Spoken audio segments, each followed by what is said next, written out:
Bonjour, Cinnamons de janvier 2026. Et oui, en fait en décembre j'ai vu qu'un film, c'est... regardez la vidéo sur Setokai machin, truc machin là.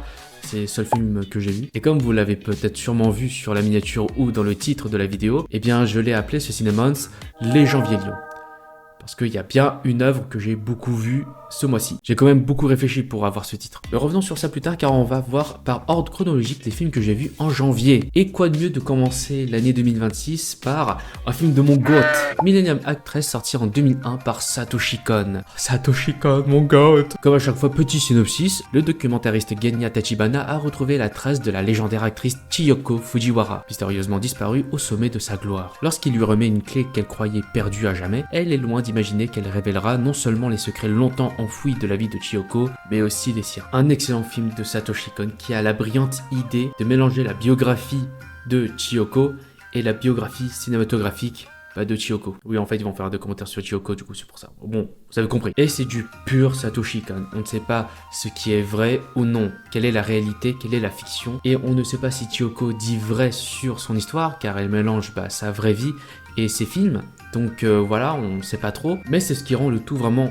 incroyable et vraiment très impressionnant. Car en fait, les films de Chiyoko font vraiment partie intégralement de sa vie. Et le fait qu'elle confond les deux à son âge très avancé, fait que ces films ont eu vraiment une importance dans sa vie, car en fait c'est grâce aux films, le fait d'être actrice et de voyager partout, de retrouver l'homme qu'elle a caché aux autorités. Bon, on va pas trop s'étaler par rapport aux autres Cinnamons parce que bon, sinon ça fait trop long, et le but premier c'est de vous donner envie de regarder les films, donc bon, voilà. Bon, tout ça pour vous dire que j'adore Millennium Actress, voilà. C'est incroyable. Passons à la suite avec Alice, sorti en 1988, réalisé par Jan Švankmajer. Bon, je vais mettre un audio parce que je ne sais pas lire le tchèque. Jan Švankmajer. Je ne sais pas parler tchèque, c'est mieux. Là, cette fois, nous sommes pas vraiment sur un film d'animation avec des dessins et tout, on est plus sur de la stop motion. Mais en fait, on est sur du live action plus stop motion. Et oui. Donc le synopsis. Alice, une jeune anglaise discrète, se retrouve propulsée dans un monde parallèle après avoir poursuivi un lapin blanc. Entourée d'objets inanimés et d'animaux empaillés, elle doit trouver un moyen de s'échapper de ce cauchemar, aussi étrange et tortureux soit-il. Une adaptation cinématographique mémorable, bizarre du roman de Lewis Carroll, Les aventures d'Alice au pays des merveilles. Et oui, nous faisons affaire à une version bizarre d'Alice au pays des merveilles par Jan Švankmajer, par un réalisateur tchèque. Et c'est la première fois que je vois un film tchèque. Et pour le coup, putain, c'était vraiment bizarre, c'était lugubre, c'est une expérience. C'est aussi creepy avec ces animaux empaillés et tout.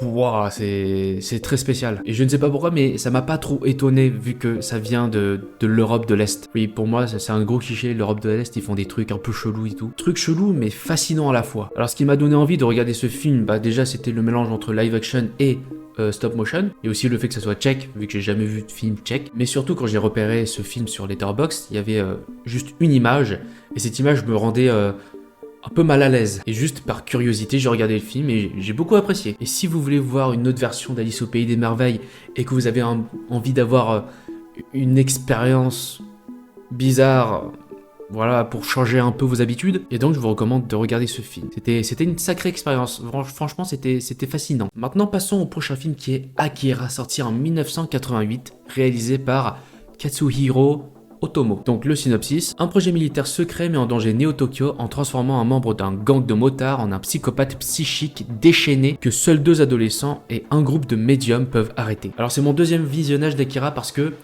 j'avais pas trop trouvé ça fou Akira à l'époque. Et donc je me suis dit que maintenant que j'aime plus l'animation que l'histoire, nanani nanana, et donc j'ai donné une deuxième chance au film. Putain, qu'est-ce que j'étais con à l'époque. Akira, c'est vraiment une folie. C'est incroyable. Déjà, énorme respect, mais vraiment énorme, plus qu'énorme, gigantesque respect à l'animation qui est phénoménal. Allez, surtout pour l'époque, mais putain, ils ont tout fait ça à la main. Il y a tellement de détails dans l'animation que je me dis, putain, ils ont pris combien de temps à faire ça? Et je m'en souviens de l'histoire, mais putain, ça a pris des années et des années pour que le film soit pas rentable du tout.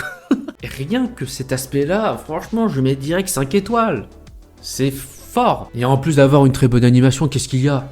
Une très bonne histoire aussi, putain. Au premier visionnage, j'avais rien compris à l'histoire, franchement, je m'en foutais complètement. Mais là, maintenant, putain, waouh, l'histoire, c'est quelque chose, c'est quelque chose. Voilà, une question qu'on peut se poser devant ce film, c'est qu'est-ce qui arrive quand on donne trop de pouvoir à quelqu'un qui est maltraité par les autres, enfin que les autres sous-estiment beaucoup, et donc donner un grand pouvoir à quelqu'un qui a soif de pouvoir, ça part en couille. Après, il y a d'autres trucs à se poser. Franchement, je vous conseille énormément de regarder ce film car c'est une masterclass. De toute façon, je mets des images du film pour vraiment vous donner envie. Mais ouais, Akira, un classique à regarder absolument. Passons au prochain film qui est Ghost in the Shell, sorti en 1995, réalisé par Mamoru Oshii. Synopsis: en 2029, les frontières de notre monde ont été abolies par Internet et la cybernétique. Mais cela crée une nouvelle vulnérabilité chez l'humanité, le piratage cérébral. Lorsqu'un pirate informatique très recherché, surnommé la marionnettiste, commence à les impliquer dans la politique, la section 9, une unité de policiers aux capacités cybernétiques augmentées, est appelée à enquêter à l'arrêté. Un classique de l'animation japonaise que je n'avais pas vu. Et honnêtement,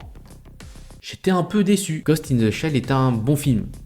Mais bon, si on compare à Akira sur le Neo Tokyo Cyberpunk et tout là, franchement, Akira c'est vachement meilleur. Je pense que ce qui a vraiment marqué les gens à l'époque quand c'est sorti Ghost in the Shell, c'est vraiment l'ambiance du film et surtout les décors cyberpunk. Mais quand tu prends le tout, ça reste un bon film, hein, mais c'est pas incroyable non plus. Après, j'ai regardé ça après Akira, donc voilà, franchement, il y a vraiment une énorme différence. En fait, ce qui m'a déçu dans le film, c'est au niveau de la mise en scène. Je m'attendais à des dingueries de mise en scène de fou, mais ça reste quelque chose d'assez classique, donc c'est pour ça que j'ai été déçu. En tout cas, ça reste un bon film, hein, c'est très bien animé, une bonne histoire, franchement, ça m'a pris l'histoire.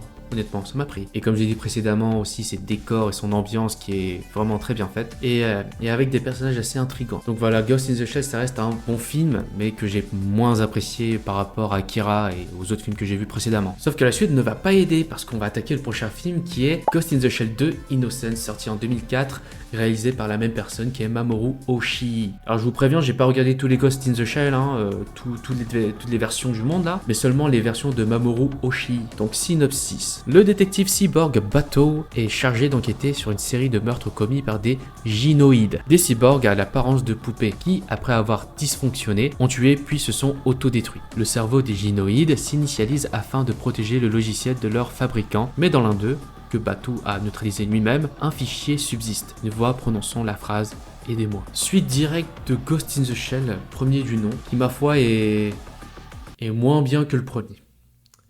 On va pas se mentir. Déjà graphiquement ça change, on n'a plus l'ambiance de l'époque, donc ce côté esthétique que beaucoup aimaient dans le premier film, dont moi aussi j'aimais beaucoup. Et énorme défaut, pas des moindres, la 3D. Toujours là celle-là. Et dans Ghost in the Shell 2 Innocence, il y a de la 3D. Et on est en 2004, la 3D c'est pas ouf, et donc bah c'est vraiment pas ouf. En fait l'énorme défaut de ce film par rapport au film précédent, c'est que visuellement, c'est moins bien. Sauf que l'histoire reste tout de même bien. En fait, on est sur le même niveau par rapport au film précédent. Et donc, à cause de cet énorme défaut visuel, eh bien, le film reste tout de même moins bien que le premier. Voilà. Sauf que le prochain film va être encore moins bien. Ghost in the Shell 2.0, sorti en 2008, réalisé par Mamoru Oshii. Alors là, putain... Alors ce film, je m'attendais à une version revisitée du premier Ghost in the Shell parce que c'est 2.0, vous voyez. Bah pas du tout, c'est exactement la même chose. Il y a quelques trucs qui sont différents, mais ça reste la même chose. Mais vraiment, ça reprend les mêmes scènes à la lettre. C'est juste que ils ont enlevé quelques filtres, c'est tout. Et surtout, putain, ils ont rajouté des scènes en 3D. En 3D. C'est catastrophique. J'ai vu la même chose en moins bien, même en pire. Vraiment, c'est nul. Regardez juste le premier et le deuxième si vous aimez le premier. Voilà, pas le 2.0, c'est nul à chier. Bon, maintenant passons au titre de la vidéo. Et janvier Lyon. Pourquoi ce titre? Eh bien, ce mois-ci, je me suis dit, tiens, nouvelle année, pourquoi pas découvrir un classique que je ne connais pas. Neon Genesis Evangelion.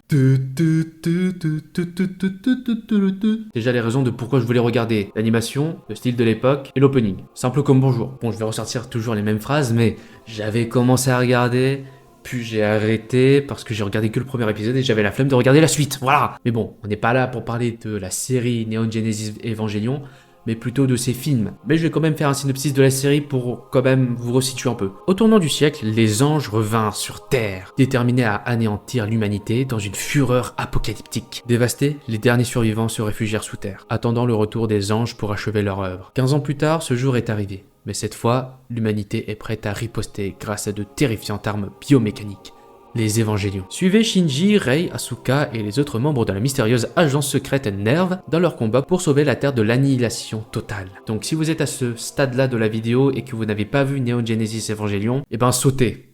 À part un moment au milieu où j'ai regardé un autre film pendant le truc et du coup, voilà, ça fait une petite pause.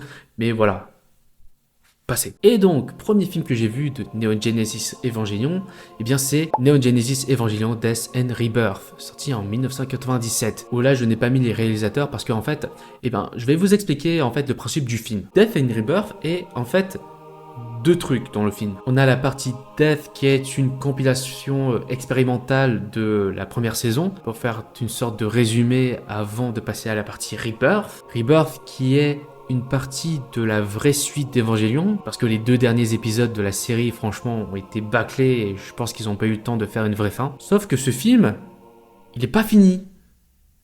Vous allez me dire, pourquoi t'as regardé ? Parce que je suis un putain de puriste. Tellement puriste que je n'ai pas vu une version en VOSTFR. Du coup, j'ai regardé en VO. J'ai regardé en japonais, je comprenais rien. J'étais en mode trop cool. Et heureusement que j'ai regardé la série avant. Comme ça, je comprenais quelques trucs et tout. Putain. Bon, par contre, la partie Rebirth était assez compliqué à comprendre. Vu que c'est nouveau et du coup, bah, je comprenais rien. Et donc, oui, je regardais un truc qui n'était pas fini. C'est vraiment con. Mais en tout cas, j'ai bien aimé.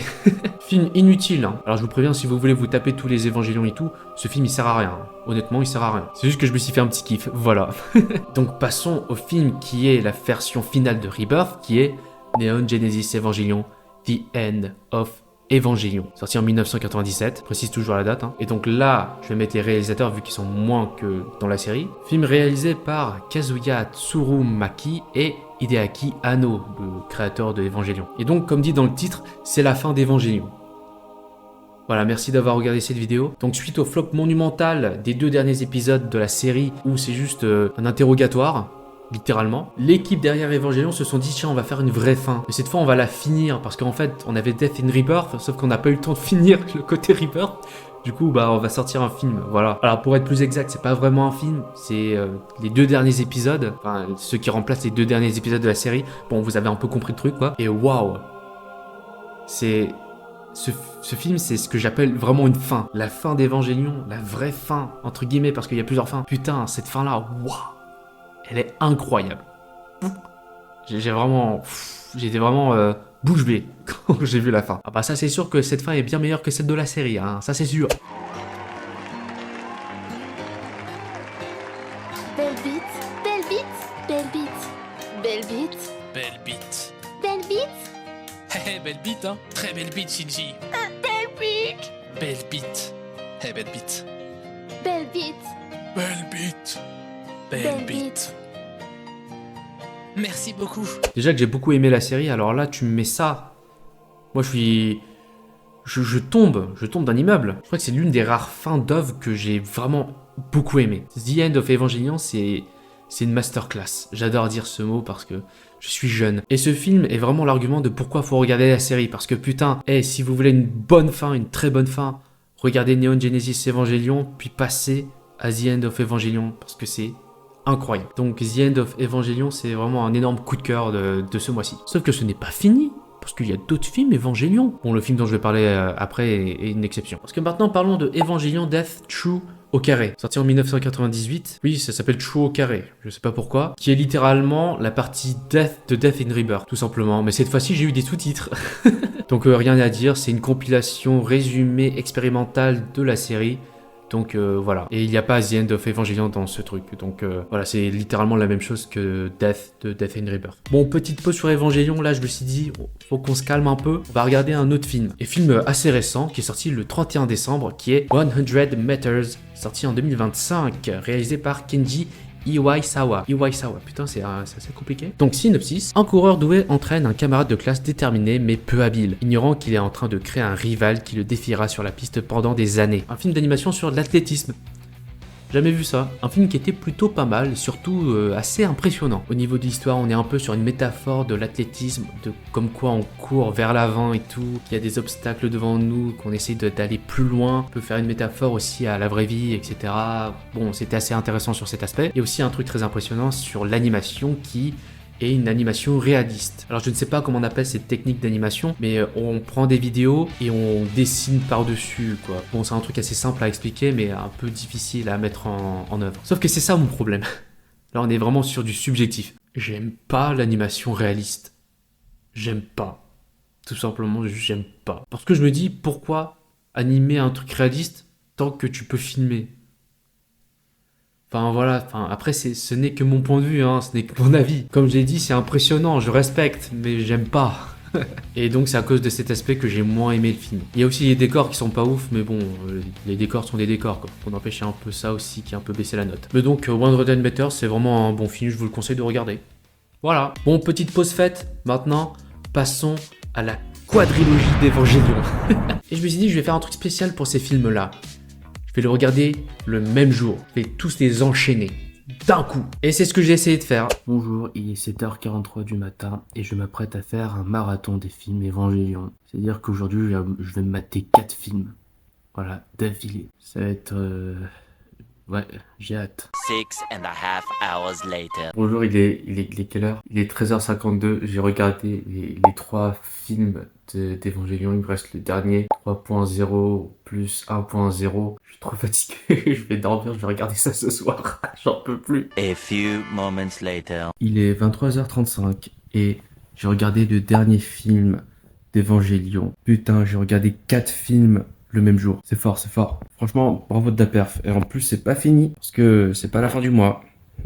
Et donc le premier film, Evangelion 1.11, You Are Not Alone, sorti en 2007, réalisé par Kazuya Tsurumaki, Masayuki et Hideaki Anno. Toujours là ce gars parce que c'est le créateur, putain. Et oui, on est sur Evangelion 1.11 parce que j'ai vu cette version là qui a plus de scènes que la version 1.0 je crois. Et ça sera le cas pour les 2 autres films. Parce que j'ai regardé ça sur Amazon Prime et du coup il y a écrit la version, je me suis dit ah ok c'est 1.11.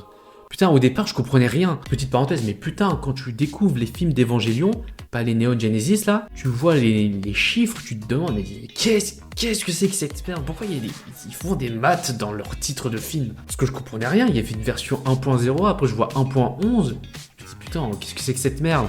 Après, je vois 2.0, 2.22, wow, ça n'a aucun sens. Mais avec quelques recherches, j'ai compris pourquoi il y avait 1.11. Parce que c'est une version DVD, je crois, un truc comme ça, où il y a plus de choses que dans la version sortie au cinéma. Voilà, fin de la parenthèse. Et donc, ce premier film qui est un remake des 6 premiers épisodes de la série.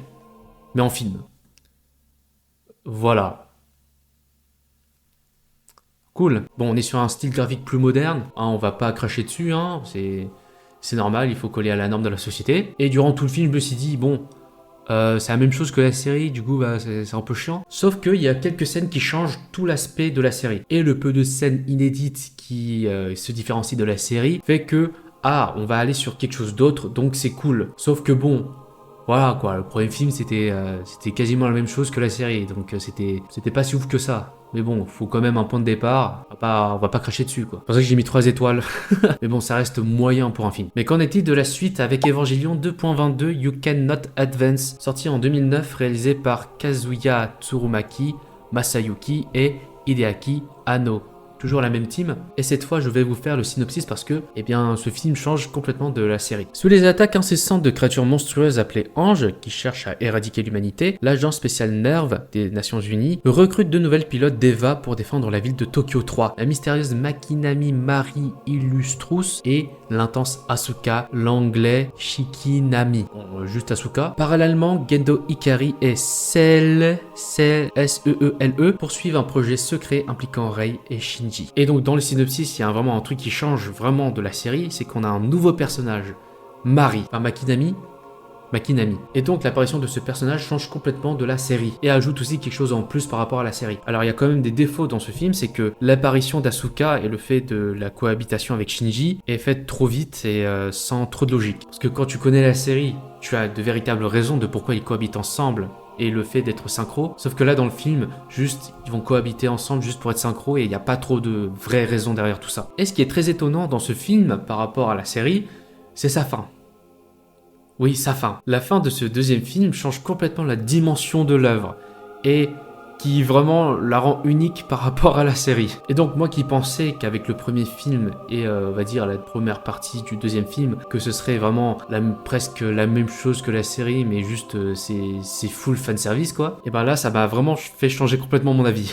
Ah oui, j'ai oublié de préciser, dans le premier film et dans le deuxième, c'est qu'il y a de la 3D. Voilà, je dis juste ça, rien à dire de plus. Donc ce deuxième film reste tout de même bien, on va dire un peu meilleur que le premier, mais pour un film c'est moyen quoi. Et honnêtement ça va pas trop changer avec le troisième film. Evangelion 3.33 You Cannot Redo, sorti en 2012, réalisé par Kazuya Tsurumaki, Masayuki, Mahiro Maeda et Hideaki Anno. Et là, on a une personne en plus. On a grandi l'équipe quand même parce que c'est un peu compliqué tout ça. Hein. Donc, petit synopsis, vu que maintenant ça change complètement. 14 ans après le troisième impact, Shinji Ikari se réveille dans un monde qui lui est étranger. Il n'a pas vieilli. La Terre est en grande partie en ruine, la Nerve a été démantelée et ceux qu'il protégeait autrefois se sont retournés contre lui. Se liant d'amitié avec l'énigmatique Kaworu Nagisa, Shinji poursuit le combat contre les anges et comprend que la lutte est loin d'être terminée, même face à ses anciens alliés. Les personnages continuent de se débattre au milieu des batailles contre les anges et entre eux, les menant inexorablement vers ce qui pourrait bien être la fin du monde. Ce troisième film, là, on est vraiment sur de l'inédit par rapport à la série. C'est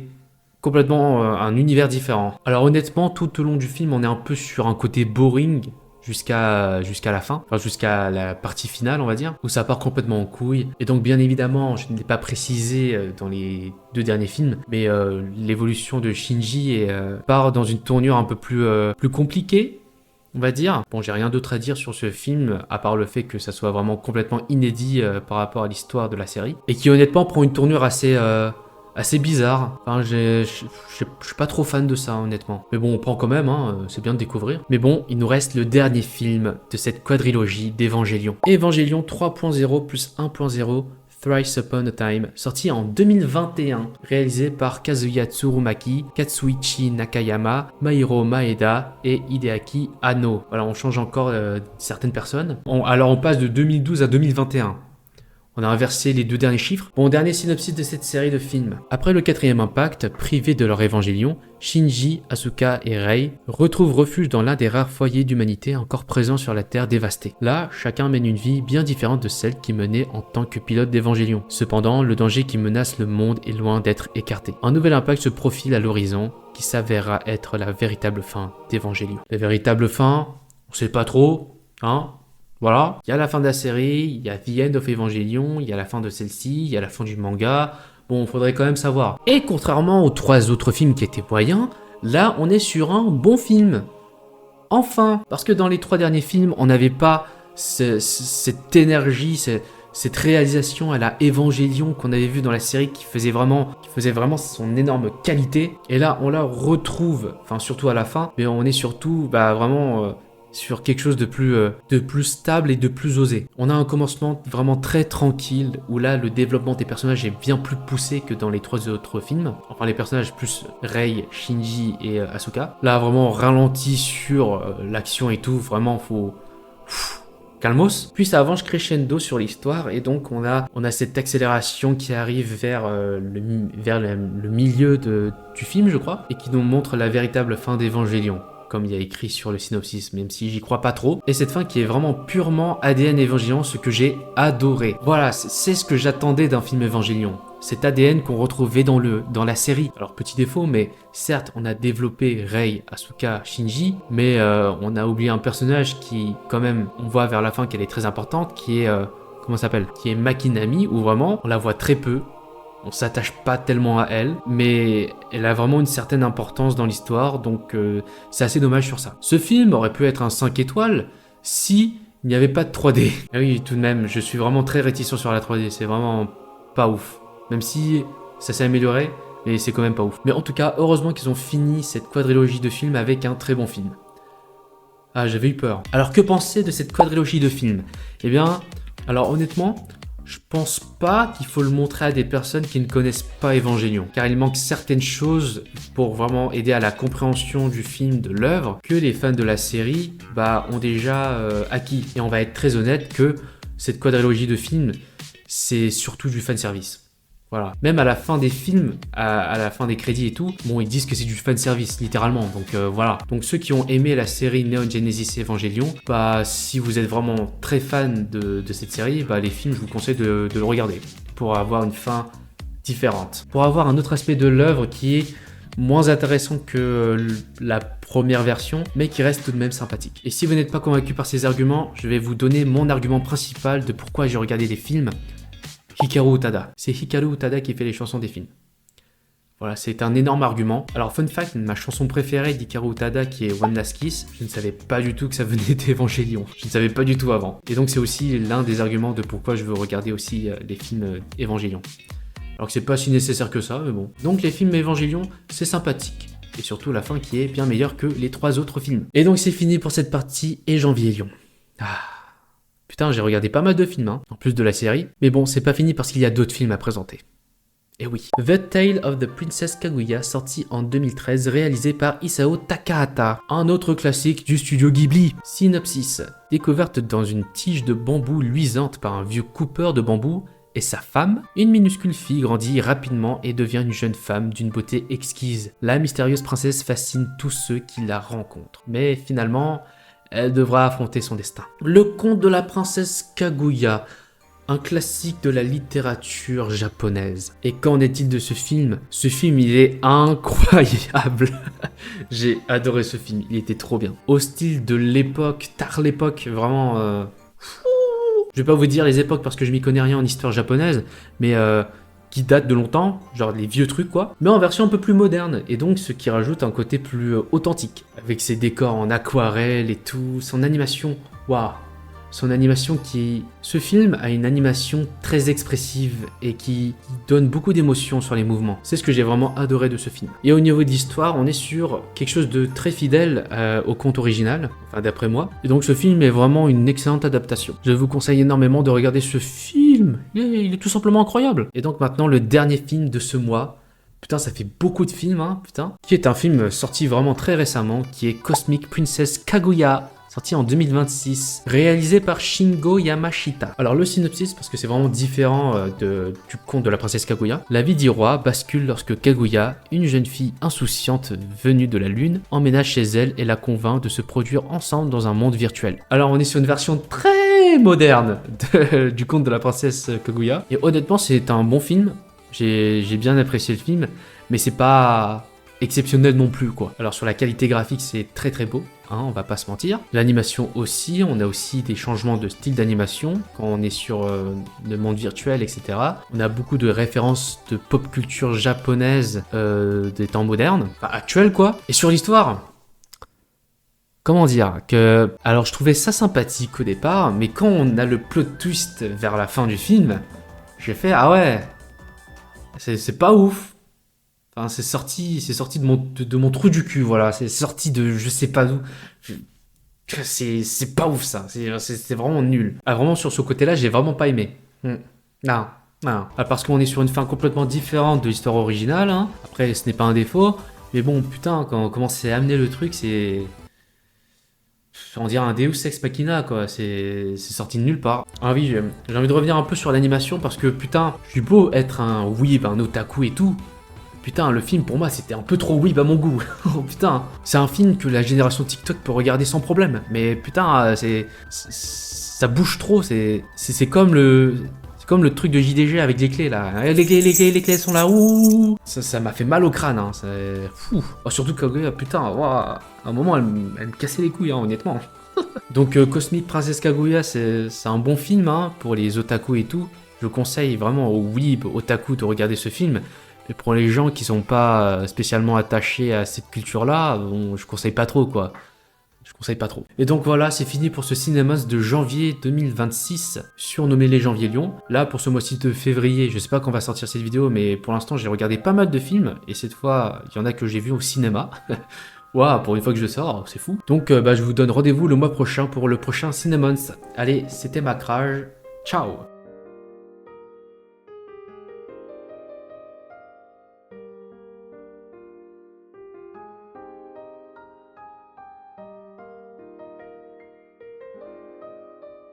Même pas demander d'abonner, non.